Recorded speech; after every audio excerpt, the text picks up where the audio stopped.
Bonjour à tous, bienvenue dans notre moment de partage et de prière dans les bras du Père, moment auquel on est ensemble pour étudier la parole, mais aussi pour appliquer cette parole dans la prière. Amen. Nous sommes aujourd'hui sur le chapitre 15 et Dieu, il a une clé pour nous ce matin. Amen. Et la clé se trouve dans le premier verset du chapitre 15 qu'il nous dit « Seigneur, qui peut être reçu dans son temple? Qui peut habiter sur ta montagne sainte? » Alléluia. Et c'est un psaume de David. Et David, il demande à Dieu cette question qui peut vivre dans ta présence? Amen. Et quand les versets qui suivent, on va retrouver c'est qui ces personnes, quelle attitude nous devons avoir pour demeurer dans la présence de Dieu. Amen. Et le verset 2, il nous dit, c'est lui qui se conduit parfaitement. Amen. On le sait, il y a d'autres versions qui parlent de juste. Amen. C'est lui qui est juste devant Dieu. C'est celui qui a reconnu ce que Christ il a fait à la croix. Il est mort à la croix pour nos péchés. Et ce n'est pas tout le monde qui est justifié, mais ceux qui croient à ce que Dieu a fait, à ce que Christ il a fait. Il a donné sa vie à la croix pour que son sang, le sang de l'agneau de Dieu qui a été déversé, renversé à la croix, qui vient nous purifier. Amen. Donc tous ceux qui sont justes devant Dieu, c'est ceux qui reconnaissent l'œuvre à la croix de Jésus, sa mort et sa résurrection. Et une fois qu'on a compris, une fois qu'on accepte, on reçoit pour nous, on se repent de tous les péchés et le Saint-Esprit, il vient maintenant habiter en nous. Ça veut dire que maintenant, tout ce qu'on a besoin pour rester, pour demeurer dans cette présence merveilleuse, la présence de Dieu, c'est le Saint-Esprit, l'aide merveilleuse qui est à l'intérieur de nous, qui va nous aider, il va nous transformer, il va nous faire grandir en Dieu. Et c'est cette attitude que d'abord a commencé en acceptant Jésus comme Seigneur et Sauveur, et c'est cela qui va nous faire demeurer dans la présence de Dieu. Donc David, il dit, c'est celui qui se conduit parfaitement. Ça veut dire quoi? C'est celui qui se conduit parfaitement. C'est celui qui marche sur le chemin de Dieu. Alléluia. C'est celui qui entend les paroles de Dieu et les met en pratique. On est en train de prendre une route, on va le dire comme ça. Et bien finalement, Dieu il nous parle qu'on prend la mauvaise voie. Et dès qu'on entend la parole de Dieu, dès qu'on entend l'appel de Dieu, tout de suite on se repent, on se dit « Ok Seigneur, je sais que j'avais pris la mauvaise voie, mais maintenant tu me dis d'arrêter et de tourner à droite et de faire le demi-tour, on va le faire. » Donc celui qui se conduit parfaitement, c'est celui qui est obéissant, c'est celui qui accepte tout ce que Dieu il le dit. Et non seulement il accepte, mais aussi il met en pratique. Donc là, David il va commencer à parler, il dit, il fait ce qui est juste.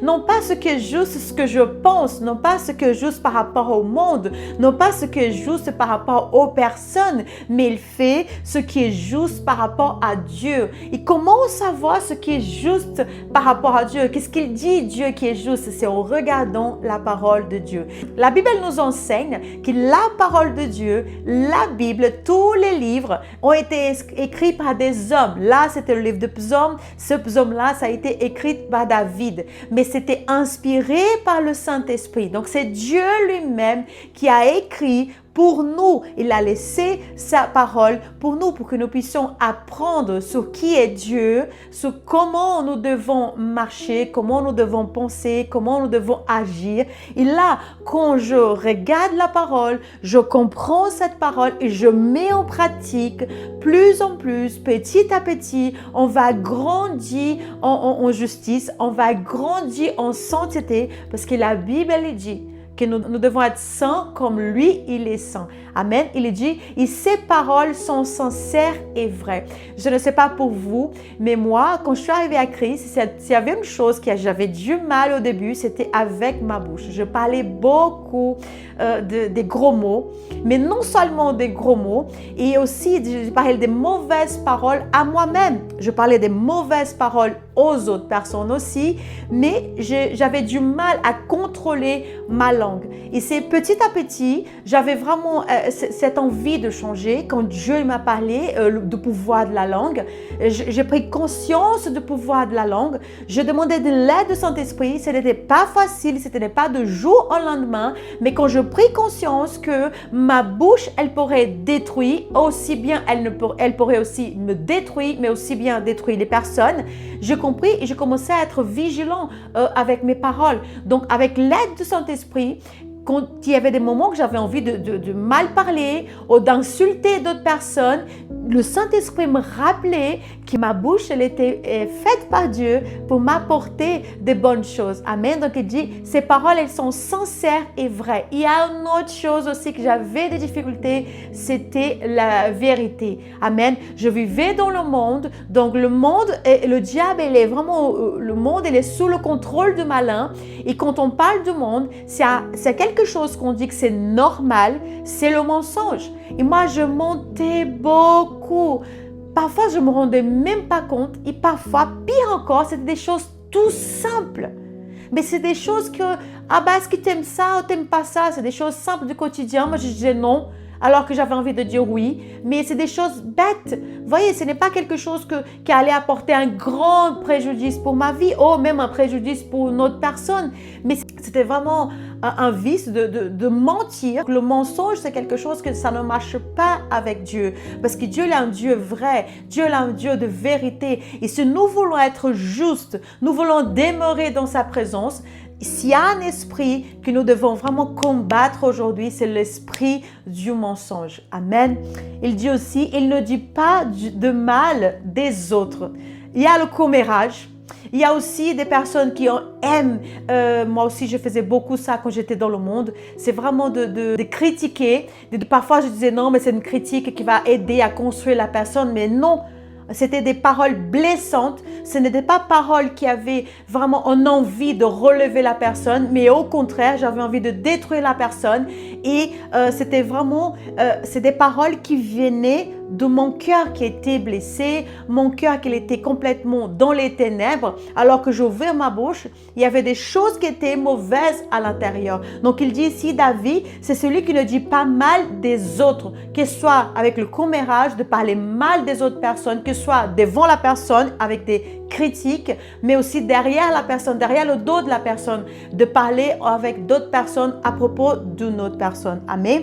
Il dit, il ne fait de tort à personne, il ne fait du mal à personne, il ne porte pas préjudice aux autres. Celui qui est juste, celui qui a compris qu'il a une place devant Dieu, dans sa présence, il a compris que pour demeurer dans cette présence, il ne peut pas faire du mal aux autres personnes. Il ne peut pas porter préjudice aux autres personnes, parce qu'une fois que je fais ça, je ne peux pas demeurer dans la présence de Dieu, parce qu'on ne voit pas notre Dieu, on ne voit pas Jésus avec tous les exemples qu'on a de la vie de Jésus dans tous les évangiles. On n'a pas vu une seule fois Jésus porter de préjudice, que ce soit en parole, que ce soit en attitude. Peut-être on a vu ça quand on était petit avec nos parents, mais Jésus, notre exemple, il ne fait pas cela. Et on doit aujourd'hui, en tant qu'enfant de Dieu, regarder à Jésus, que c'est notre plus gros exemple. Amen.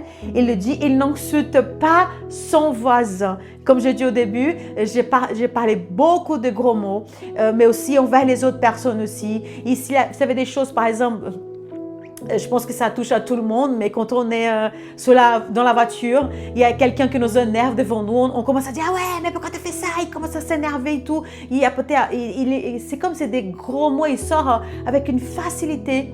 Et je me rappelle qu'au début, je dis « Seigneur, je te demande pardon, c'est vrai, parce que le monsieur m'a coupé. C'est vrai qu'il a tort, parce qu'il a fait ça, il m'a failli taper ma voiture. Mais oui, ok, il a tort, ok, il a fait quelque chose de mal. Ok, encore une fois, je suis d'accord avec toi, mais pourquoi tu dois ouvrir ta bouche et parler des gros mots? » Et là, c'est que, ok, j'ai compris.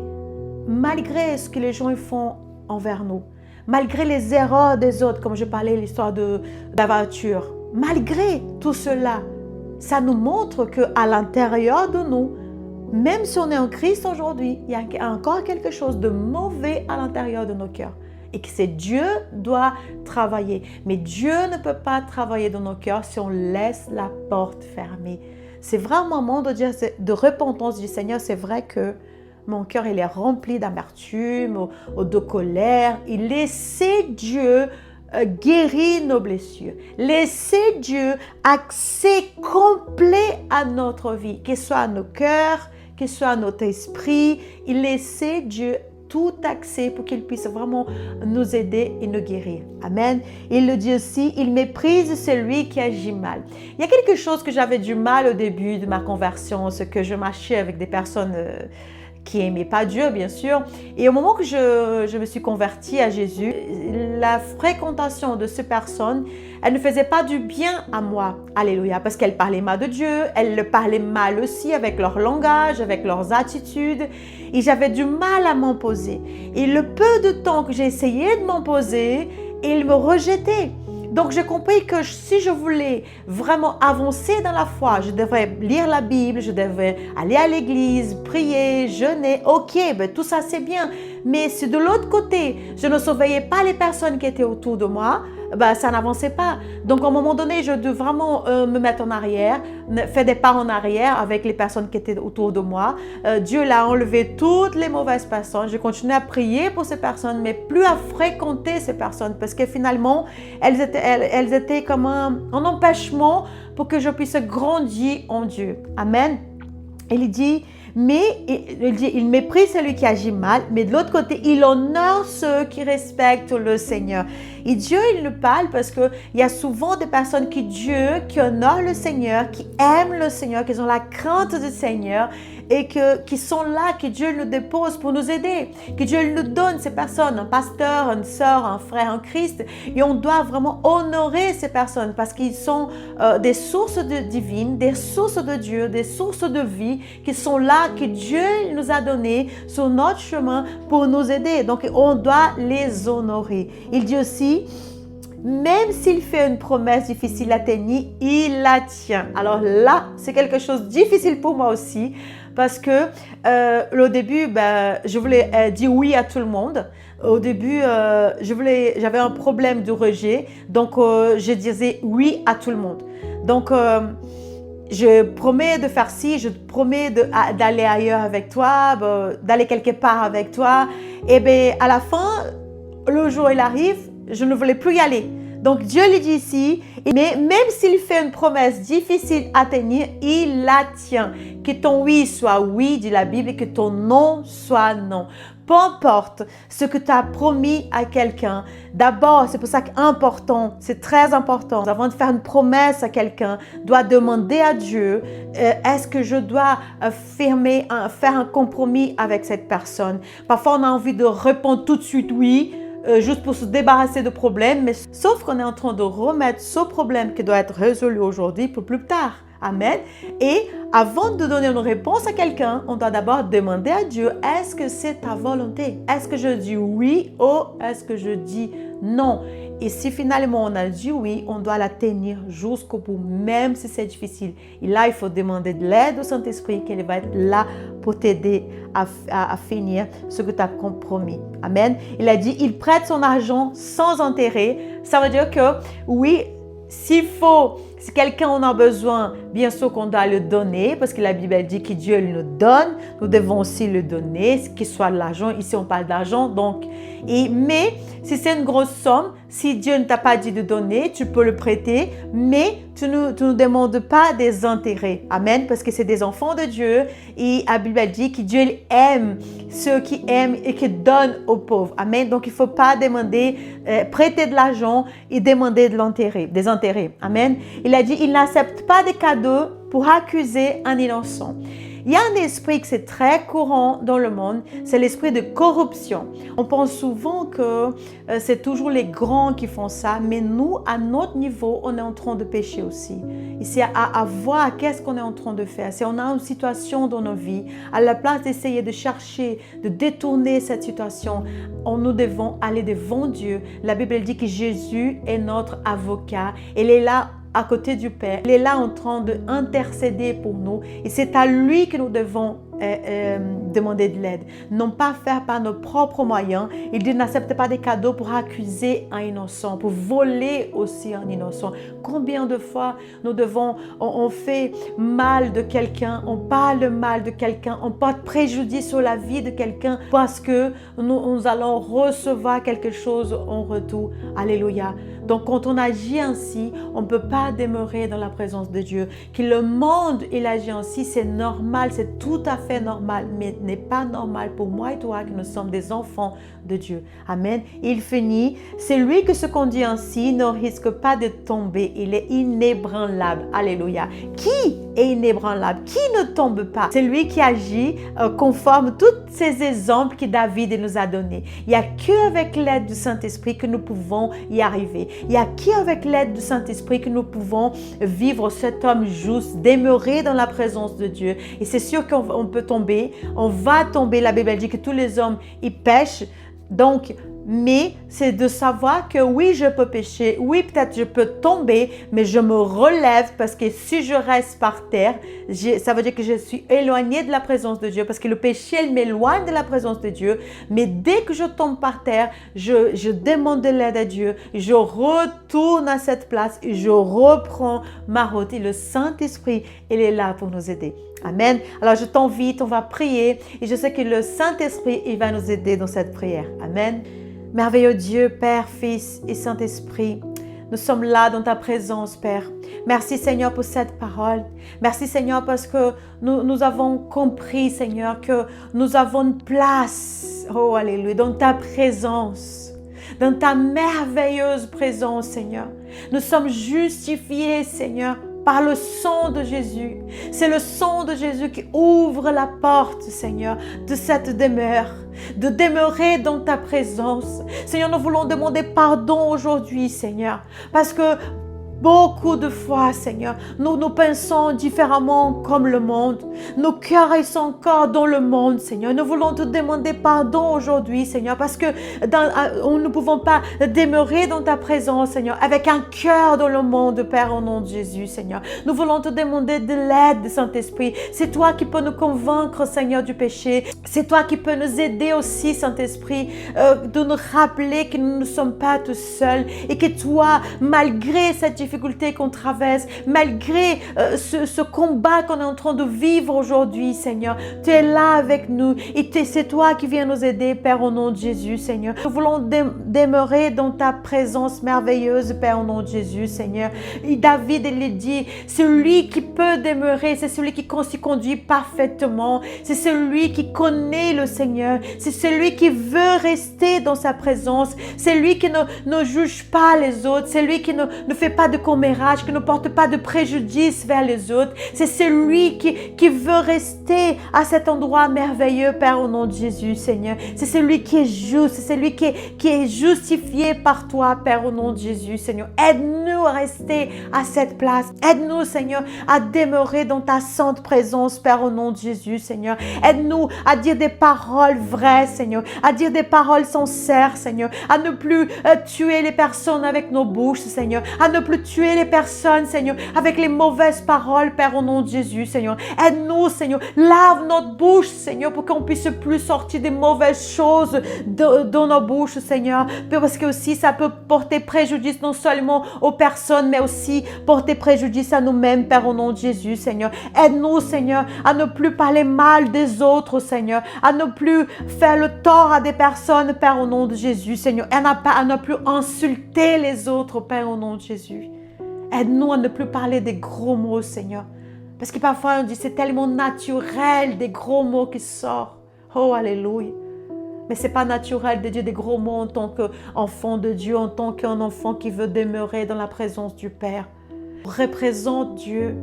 Qu'est-ce que les autres personnes vont nous voir aussi? Qu'est-ce que les autres personnes vont voir? Qui nous représentons quand on ouvre notre bouche? Et quand on va devant des grands hommes, des grands hommes de la terre, on fait attention à ce qu'on dit. On ne peut pas dire n'importe quoi. On sait, pour ici, on sait vraiment, on est tendu, on dit, oh, je ne peux pas dire n'importe quoi. Mais c'est la même chose devant Dieu. Nous sommes ses enfants. Aide-nous aussi, Seigneur, à mépriser, Seigneur, ceux qui agissent mal, Seigneur. Peut-être qu'il y a des personnes ici qui venaient de se convertir au Seigneur. Et ils sont encore avec leurs anciennes amitiés, Seigneur. Aide-le, Seigneur, à les laisser de côté, Seigneur, à continuer à prier pour ces personnes, Seigneur, parce que souvent, les amitiés peuvent nous influencer pour le mal, peuvent aussi même nous détourner, Seigneur, de ta présence, Père, au nom de Jésus, Seigneur. Aide-le, Seigneur, à bien prendre ses décisions, Seigneur, parce que parfois, on prend la décision dans l'émotion, on dit oui, alors que plus tard, on a dit mince, pourquoi je dis oui, mais normalement, je ne peux pas. Oh, je ne veux pas. On a le droit de dire oui. On a le droit de dire aussi non, Père, au nom de Jésus.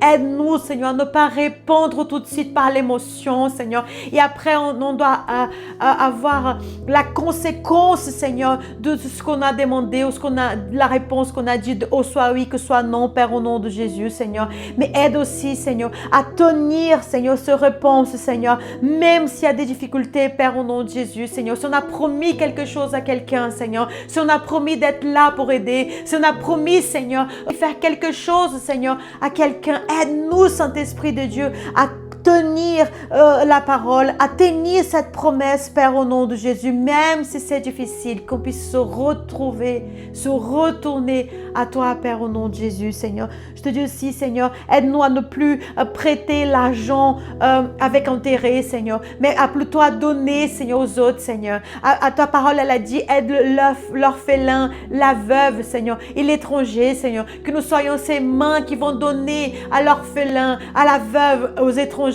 Père, au nom de Jésus, Seigneur. Parce qu'il dit dans ta parole, Seigneur, que ceux qui aident ce peuple, Seigneur, toi, tu les aides, Père, au nom de Jésus, Seigneur. Et tout ce que tu nous as donné, Seigneur, c'est vraiment avec un intérêt de redonner aussi, de leur donner aux autres personnes, Père, au nom de Jésus, parce que tu n'aimes pas les personnes qui retiennent, mais au contraire, de la même façon qu'elles j'ai reçu de Dieu, je les donne, Père, au nom de Jésus. Aide-nous, Seigneur, à être des croyants qui bénissent les autres, Seigneur. Non pas dire, je vais appeler quelqu'un pour bénir, mais moi-même, je fais ma part. Oui, je peux appeler quelqu'un pour, avec moi, aider une autre personne, mais non plus seulement appeler quelqu'un et je ne fais rien, Père, parce que comme je l'ai reçu de toi, Seigneur, nous voulons aussi donner, Père, au nom de Jésus. Et aussi, Seigneur, comme dit dans ta parole, Seigneur, n'accepte pas des cadeaux pour accuser un innocent, Seigneur, que nous ne pouvons plus, Seigneur, accuser, Seigneur, accepter, Seigneur, des cadeaux. Parfois, c'est même pas de l'argent, Seigneur. Parfois, c'est vraiment, on va gagner quelque chose pour nos vies, Seigneur, mais de l'autre côté, on va porter préjudice aux autres personnes. Aide-nous, Seigneur. Nous voulons plus vivre avec cet esprit, Seigneur, de corruption, Seigneur, parce que cet esprit, il est dans le monde. Aujourd'hui, nous sommes en toi, nous sommes en Christ et nous devons vivre différemment, Père, au nom de Jésus. Et Dieu aussi, Seigneur, comme je te dis, c'est lui qui se conduit ainsi, ne risque pas de tomber. Il est inébranlable. Aide-nous à persévérer. Aide-nous à rester ferme. Aide-nous, Seigneur, à demeurer dans ta présence, Seigneur, à agir ainsi comme dit David, Seigneur, à aider les autres, Seigneur, à ne pas porter préjudice aux autres, Seigneur, à ne pas maltraiter les autres, Seigneur, à aider, Seigneur, les autres, Père, au nom de Jésus, Seigneur. Parce qu'il dit quand on agit ainsi, nous sommes inébranlables. Nous voulons habiter, demeurer dans ton temple, Père, au nom de Jésus. Il n'y a que toi, Saint-Esprit de Dieu, qui peut nous aider. Alléluia. Et nous te remercions, Père. Parce que sans toi, c'est impossible. Mais avec toi, Père, nous pouvons y arriver. Au nom de Jésus, nous prions. Amen. Amen. Gloire à Dieu, mes bien-aimés. Je vous invite à relire le psaume, à regarder d'autres versions, aussi bien écouter cette prière encore une fois et partager cette prière parce que peut-être il y a des personnes que vous connaissez qui ont besoin d'écouter ces paroles. Amen. Je vous dis à bientôt et que Dieu vous bénisse au nom de Jésus.